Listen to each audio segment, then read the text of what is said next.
GMAT all day. I said in the intro video that the only thing you really need to understand to answer any type of rate problem is this equation here. Rate times time is equal to distance, or rate times time is equal to work. However, one thing you don't want to be doing is simply blindly plugging numbers into a formula. So you really want to understand this equation intuitively. For example, this problem here is a catch-up problem. And the reason it's not as simple as just plugging into a formula, because if you are solving for the catch-up time, for example, which I believe this question is asking for, if you're solving for the catch-up time, you need to make sure you are pairing that with the catch-up rate, or the catch-up distance, or catch-up amount of work that needs to be done. In other words, if you have two people, say you got Bobby and Jimmy, and Jimmy is catching up to Bobby. So Bobby is here, he's moving at some rate. Jimmy is moving a little bit faster in order to catch up to him. If you were looking for the time it would take Jimmy to catch up to Bobby, what that means is you do not care about how far or how fast Bobby is moving, and you do not care about how fast Jimmy is moving individually.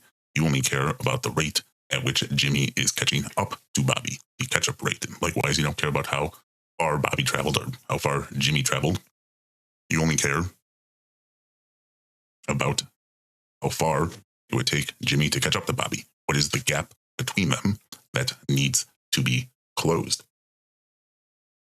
So, with that in mind, let's take a look at this problem here. Two models of printer, printer A and printer B, can print 40 and 60 sheets of paper per minute, respectively.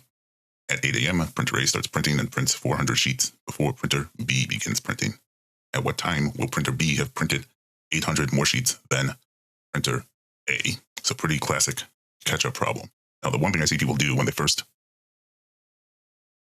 encounter catch-up problems is they try to solve them using a table. But they use a very inefficient table. And so what I see people do a lot is they make two columns, one for printer A, one for printer B. And I say, so to start at time 0, printer A has a 400 sheet head start. So at time is equal to 0, printer A has printed 400 sheets. Printer B has none. And then after 1 minute passes, if A is going at 40 sheets per minute, he will have 440, then B will be at 60 because his rate is 60 sheets per minute. And after another minute passes, A will be at 480, and B will be at 120. So 3 minutes, A will be at 520, B will be at 180, etc., etc. And they keep doing this until A and B have printed the same amount of paper, or in this case, they keep doing this until B is 800 sheets ahead of printer A. Now you can probably see why I don't like this method. A is it can take a very long time. It also is very prone to math mistakes. You might have to do this like between 15 and 20 times to get to the point you want to get to. You're also not guaranteed that the no law says the time has to be a round number. So what's likely to happen is you might be looking for the catch-up time, but at some point you'll actually pass that time. Then you'll have to go backwards and find the fractional amount of time in between those two times to get the actual answer. So what I like to do is, and what maybe these people should have been doing, is they should have added a extra column here where they were keeping track of the gap between printer A and printer B. What they would see is, so start that gap is 400 sheets. After 1 minute, the gap is 380. 2 minutes is 360. 3 minutes is 340. That this gap is going down by 20 sheets per minute. That is what we are talking about when we say the catch-up rate. Printer B is catching up to printer A at 20 sheets per minute. It's just the difference between the two individual rates. So I also like to organize rate problems in a table. For every rate problem we do, you will most likely see me make some type of table. But I think of the table as it is just a way of organizing the information they give me in the prompt.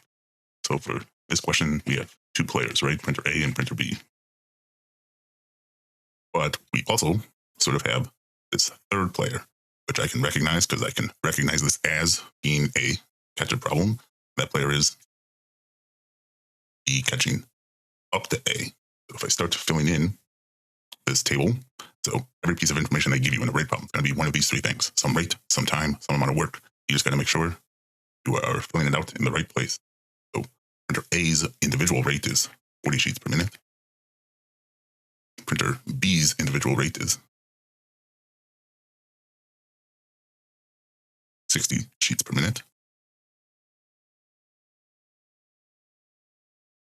And like we said before, we can infer from this that B must be catching up to A at a rate of 20 sheets per minute.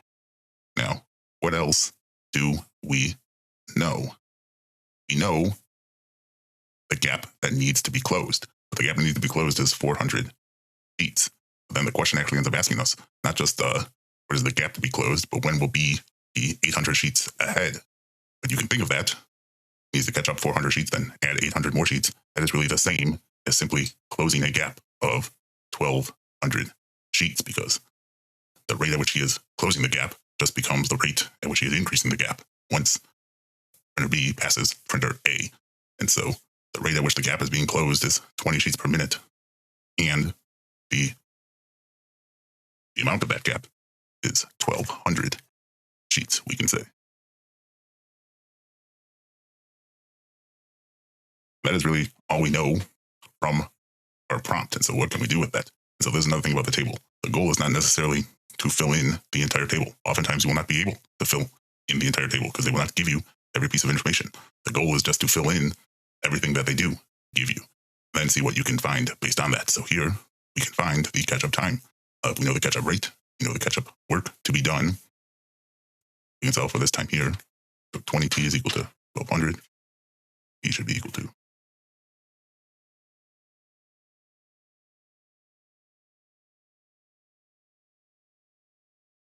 60 minutes.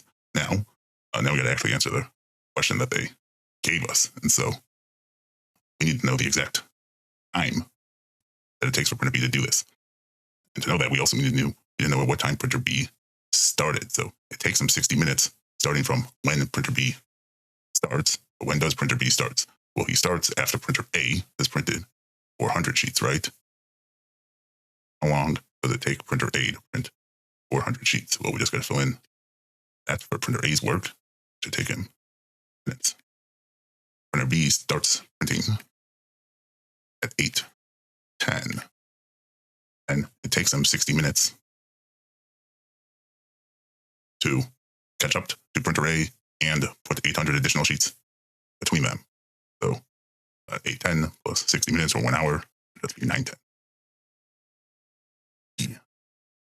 Is the answer. Those are catch-up problems.